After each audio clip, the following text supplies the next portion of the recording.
अस्सलाम वालेकुम students of grade 10। बेटा सबसे पहले तो ये है कि हम जो भी टॉपिक हम लोग स्टार्ट करते हैं और उसको बहुत केयरफुली सुने, उसमें से एमसीक्यूज़, उसमें से हर चीज़ गौर से सुने और उसके अलावा जो है आपकी जो असेसमेंट है उसको जो है वो करें, बहुत अच्छे तरीके से करें, ताकि बेटा आप लोगों का जो भी रिज़ल्ट है या आप लोग आगे जो अपने एनुअल के लिए भी तैयारी कर रहे हो तो उसके लिए आपको हेल्प करे। ठीक है, एमसीक्यूज़ के हवाले से बहुत जो है केयरफुली आप लोगों ने उस चीज़ को करना है। तो अब पिछला हमने टॉपिक स्टार्ट किया हुआ था common features of Pakistani culture. Pakistani जो माशरा है उसके जो कॉमन फीचर्स हैं या मुश्तरका हदोहाल हैं सकाफ़त के, वो क्या हैं। तो उसमें सबसे पहले हमने किया मिक्स्ड कल्चर किया कि पाकिस्तानी कल्चर जो है वो मिक्स कल्चर है, यानी मखलूत कल्चर है। और उसके बाद सोशल लाइफ। अब हमारा नेक्स्ट आ जाता है ड्रेसेस, यानी लिबास। हमारा ड्रेस जो है वो किस तरह का है और कैसा लिबास हम पहनते हैं। तो बेटा अब ये है कि Pakistan national dress is simple but graceful. Pakistan का जो ड्रेस है वो कौमी की लिबास जो है वो बहुत ही सादा है और ग्रेसफुल है, बावकार है।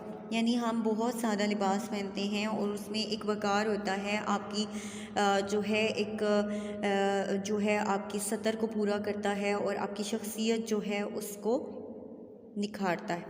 उसके बाद है मेन वेयर शलवार एंड कमीज़ और कुर्ता। आदमी जो है वो शलवार कमीज़ पहनते हैं और कुर्ता पहनते हैं। The use of traditional cap and pagris as head wear among man in common. अब वो कहते हैं कि वो ज़्यादातर रवायती अंदाज में अगर देखा जाए तो मर्द जो हैं वो पगड़ी पहनते हैं, टोपी पहनते हैं सर को ढांपने के लिए, जो कि बहुत ज़्यादा आम है लोगों में। Women generally wear shalwar and kameez for clothes and chadar shawl for head wear. और औरतें जो है ज़्यादातर शलवार कमीज़ पहनती हैं और कपड़े जो है वो कपड़ों के तौर पे, और चादर जो है वो करती हैं शॉल के तौर पे, अपने सर को कवर करने के लिए, अपने जिस्म को कवर करने के लिए जो है वो बड़ी चादर, बड़ी शॉल या दुपट्टा लेती हैं।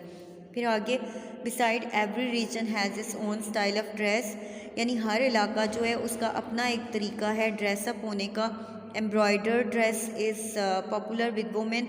जो एम्ब्रॉयडरी वाले ड्रेसेस होते हैं या कढ़ाई वाले ड्रेसेस होते हैं वो औरतों में बहुत मकबूल होते हैं। But its cutting, colour and design are different. लेकिन उसकी जो कटिंग होती है, उसके रंग होते हैं और जो उसका डिज़ाइन बना हुआ होता है, जो नमूना होता है उसका, वो बेसिकली एक दूसरे से बहुत डिफरेंट होता है। अब अगर जो है हम खैबर पख्तूनख्वा की तरफ जाते हैं तो वो बड़े फ़्रॉक होंगे, एम्ब्रॉयडरी होगी लेकिन बड़े फ़्रॉक होंगे। अगर सिंध में जाएंगे तो उसके ऊपर एम्ब्रॉयडरी होगी लेकिन लंबी पाँव तक शर्ट्स होंगी। उसी तरह से बलूचिस्तान में भी है। अगर पंजाब में जाएंगे तो वहाँ पे ज़्यादातर औरतें जो है वो जो है वो लुंगी, मर्द और औरतें जो है वो पहने नज़र आएंगे। तो इसलिए वो कहता है कि बेसिकली हमने अपने जिस्म को ढांपना है, उसके रंग, उसकी कटिंग जो है वो डिफरेंट है, बट बेसिक चीज़ जो है वो एक ही है। Hence every dress follows the principle of modesty and purdah. लेकिन हर ड्रेस जो है उसका बेसिक मकसद जो है वो हया और पर्दे के जो हमारी जो सतर है उसके तकाज़ों को पूरा करता है। जी, तो नेक्स्ट टॉपिक है हमारा फूड, खुराक।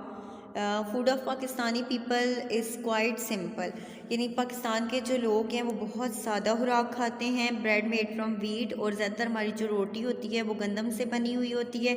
टेकन विद वेजिटेबल्स, जिसको हम सब्जियों के साथ लेते हैं। और उसके अलावा वेरियस काइंड्स ऑफ पल्सेस, दालें होती हैं मुख्तलिफ़ किस्म की। Rice with meat is an other favourite dish. उसके अलावा चावल जो है वो एक और अलग जो है वो डिश है जो कि बहुत मरगूब है और जो बहुत ज़्यादा लोग जो है वो शौक़ से खाते हैं, जो बहुत ज़्यादा लोग पसंद करते हैं। Milk, lassi, tea, green tea and simple water are the major drinks. अब वो कहता है कि ज़्यादातर जो ड्रिंक्स हैं हमारे, जो सिंपली जो है अगर हम उन ड्रिंक्स को देखें तो हमारे ज़्यादातर जो पीने की चीज़ें हैं उनमें मशरूबात में लस्सी है, दूध है, चाय है, ग्रीन टी है, यानी सब्ज़ चाय जो है वो ज़्यादातर हम जो यूज़ कर रहे होते हैं। फिर कुछ सॉफ्ट ड्रिंक्स हैं जो लोग ले रहे होते हैं, लेकिन ये बेसिकली जो रवायती जो चीज़ें हैं वो यही हैं।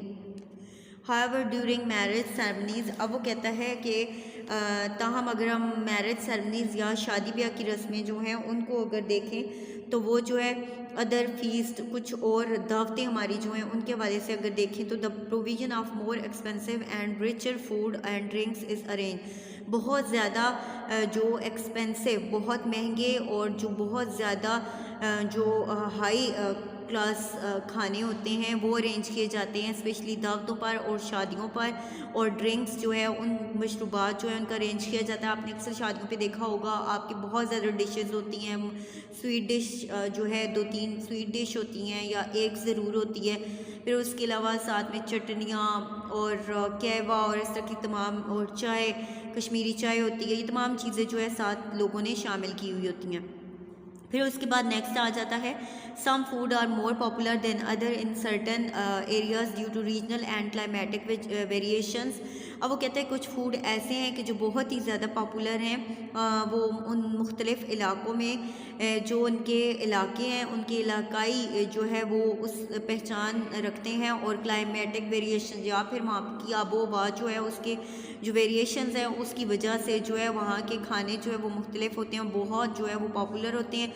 इन खैबर पख्तूनख्वा यानी जो हमारे सरहद के जो खैबर पख्तूनख्वा के KPK के इलाके हैं, फॉर एग्ज़ाम्पल मिसाल के तौर पर because of the cold weather, जो ठंडा मौसम होता है उसमें सबसे ज़्यादा जो है वो गोश्त खाया जाता है, ग्रीन टी है और कंज्यूम्ड इन लार्जर क्वांटिटी। सबसे ज़्यादा ग्रीन टी और गोश्त जो है वो खाया जाता है और बहुत ज़्यादा मिकदार में इस्तेमाल किया जाता है क्योंकि जो है ये चीज़ आपके जिस्म को गर्म रखती है, तो इसलिए जो है यहाँ पे सबसे ज़्यादा वो चीज़ यूज़ की जाती है। In Sindh and Punjab vegetables, milk and dairy products like yogurt and butter are consumed avidly. अब वो कहता है कि सबसे ज़्यादा जो है पंजाब में अगर देखा जाए तो सब्ज़ियां हैं, दूध है, डेयरी प्रोडक्ट्स हैं यानी मक्खन वगैरह और इस तरह की चीज़ें यूज़ की जाती हैं, घी यूज़ किया जाता है, दही यूज़ किया जाता है, बटर है। ये तमाम चीज़ें बहुत ज़्यादा इस्तेमाल होती है क्योंकि पंजाब के इलाकों में गर्मी ज़्यादा होती है, तो इसलिए जो है इन इलाकों में ऐसी चीज़ें यूज़ की जाती हैं जो आपके जिस्म को ठंडक दे।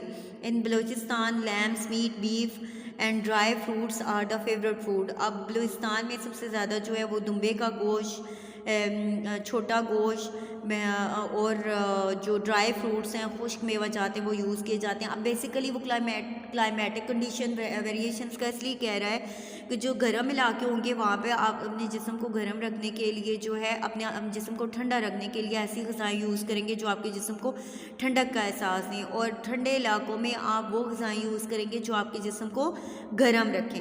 अब आगे नेक्स्ट जो है वो आता है जो आपके शॉर्ट क्वेश्चंस में भी थे, आर्ट्स एंड क्राफ्ट्स, फ़नून। अब फ़नून क्या है बेसिकली जो है पाकिस्तान में सबसे ज़्यादा जो है वो कौन सी चीज़ें जो है वो कौन से फ़नून है जो आर्ट वर्क है कि जिसने बहुत ज़्यादा पॉपुलैरिटी हासिल किया पाकिस्तानीज़ आर स्किल्ड क्राफ्ट्समैन। अब वो कहता है पाकिस्तान के लोग जो है वो बहुत महारत रखते हैं क्राफ्ट्समैनशिप में यानी दस्तकारियों में, हाथ से बनाई हुई हैंडी क्राफ्ट्स जो हैं जैसे, या फिर बाकी जो फ़नून हैं उनमें बहुत महारत रखते हैं।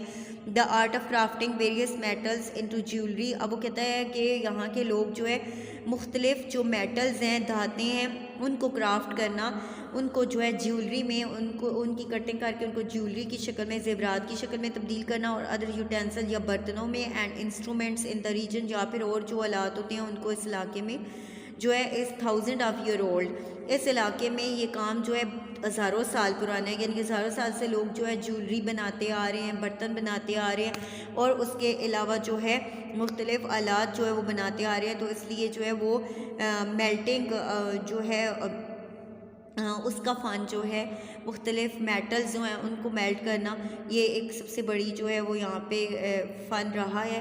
Pre dating the coming of iron age into the region, उस ज़माने से जब से जो है लोहा जो है वो इस इलाके में दरियाफ्त हुआ, लोहा जो है उसकी ईजाद हुई है। The people of ancient Indus valley civilization and the Gandhara civilization were expert in art of melting. अब वो कहता है कि जो इंडस वैली यानी दरियाए सिंध की जो वादी है, इसके जो तहज़ीबें हैं और गंधारा जो सिविलाइजेशन है, गंधारा की जो तहज़ीब है यानी जो पुरानी तहज़ीबें हैं उनका वो जिक्र कर रहे हैं। वर एक्सपर्ट्स, ये लोग बहुत माहिर थे in the art of melting, यानी ये जो है धातों को पिघलाने का फ़न जानते थे। And casting bronze into various forms, और ब्रोंज जो है यानी ब्रोन धात जो है, यानी आपने देखा होगा कि सिक्के जो है वो 1 रुपये का सिक्का जो है वो ब्राउन कलर का है, तो वो ब्राउन जो धात है उसको मेल्ट करने का फ़न जो है उसको बहुत अच्छे तरीके से ये लोग जानते थे। अब वो कहता है कि and the carving of stone into sculpture, उसके अलावा पत्थरों को कार्व करना, कंधा करना, उसको स्कल्पचर्स बनाना, उसकी कटिंग करके स्कल्पचर्स यानी मुजस्मे बनाने का फ़न बहुत जो है वो मशहूर है। एंड मेकिंग सील्स, और उसके अलावा मोहर जो स्टैम्प है आपकी, जो आप पेपर्स पे मुख्तलिफ़ चीज़ों पे स्टैम्प लगाते हैं, वो सील जो है वो बनाना। इवन नाउ, और हत्ता कि अब भी there are people who can carve stone in sculpture, अभी भी लोग ऐसे हैं कि जो कि संग तराशी लिखा हुआ होगा उर्दू वालों के पास, संग पत्थर तराशी, तराशना, संग तराशी का काम जानते हैं। गो के पहले ज़मानों में ये था कि जब हिंदू हमारे साथ थे तो हम वो लोग बुतों की कार्विंग किया करते थे। गंधारा जो तहजीब थी उसमें वो बुतों की कार्विंग किया करते थे, स्टूपास बनाया करते थे, स्कल्प मुजस्मे बनाया करते थे। लेकिन जब जूँ ही इस्लाम यहाँ पे आया तो पाकिस्तानियों ने इस फ़न को दूसरी चीज़ों की तरफ जो है वो शुरू किया। आपने देखा होगा मुख्तलिफ़ कब्रें, उनके कतबे जो हैं उनके ऊपर पत्थरों को कंधा किया जाता है, फिर मुख्तलिफ़ डेकोरेशन की चीज़ें बनाई जाती हैं कंधा करके, दीवारों के ऊपर जो है वो डिज़ाइंस बनाए जाते हैं। तो इसलिए वो कहता है संग तराशी का जो फ़न है ये बहुत पहले से था और अब भी जो है वो बहुत पॉपुलर है। नुमेरियस बिल्डिंग्स इन लाहौर, बहुत सारी इमारतें हैं लाहौर में, Multan, Uch Sharif and Thatta are monuments of the splendid Islamic architecture in the region. इस इलाके में मुसलमानों का जो स्प्लेंडेड यानी शानदार इस्लामिक दौर जो गुजरा है, इस्लामी तामीरात हैं, उनकी जो है वो शनाख्त देता है हमें। Muslims in the region's past also promoted minting of coins. अब वो कहते हैं इस इलाके के जो पुराने जो जितने भी मुसलमान थे वो तमाम लोग जो है वो मिंटिंग ऑफ कॉइन्स यानी सिक्का बनाने का जो फ़न था, मेटल्स को पिघलाकर कॉइन्स यानी सिक्के बनाते थे। एंड आर्ट्स ऑफ कैलीग्राफी, और उसके अलावा खत्ताती का जो फ़न था वो बहुत अरूज पर था। And drawing as well as jewellery, drawing यानी जो है तस्वीरें बनाना, और उसके अलावा ज्वेलरी यानी ज़ेवरात बनाना जो है इन्वॉल्विंग प्रीशियस स्टोन्स, कीमती पत्थरों से बहुत ज़्यादा जो है वो माहिर थे। आज भी अगर देखें तो इंडिया के जो आपके ज्वेलरी है वो पूरी दुनिया में मशहूर है। और उसके अलावा पाकिस्तान में भी जो है वो ये चीज़ जो है वो फ़न बहुत आगे है, लेकिन ये है कि बेसिकली जो है यहाँ पर वो पुराने ज़माने में जो है वो ये ज़्यादा पॉपुलर था। The jewellery and seals in the museum of Peshawar. अब वो कहता है कि जो ज़ेवरात और जो मोहरें जो हैं यानी स्टैम्प्स जो हैं जो म्यूज़ियम एट पेशावर है, Lahore, Taxila, Hyderabad and Karachi, reflect the ancient civilization of the region. उस ज़माने पुराने ज़माने की जो सिविलाइजेशन है, तहजीबें हैं, उनके बारे में हमें बहुत अच्छे तरीके से बताता है। ठीक है, तो अब अगर हम टेक्सला में चले जाते हैं, हम बाकी जो म्यूज़ियम है वहाँ पे जाते हैं, तो वहाँ पे भी आप देखें, वहाँ पे आपको बर्तन नज़र आएंगे, वहाँ पे आपको ज़ेवरात नज़र आएंगे और मुख्तलिफ़ तरह के ऐसी डेली यूज़ की चीज़ें नज़र आएंगी, जिससे आपको उन लोगों की तहजीब के बारे में और उस ज़माने के लोगों के बारे में बहुत अच्छे तरीके से पता चलेगा। आई होप स्टूडेंट यहाँ तक आपको समझ आ गया होगा। नेक्स्ट रिव्यू जो है हम आगे हैंडीक्राफ्ट से करेंगे। Thank you student.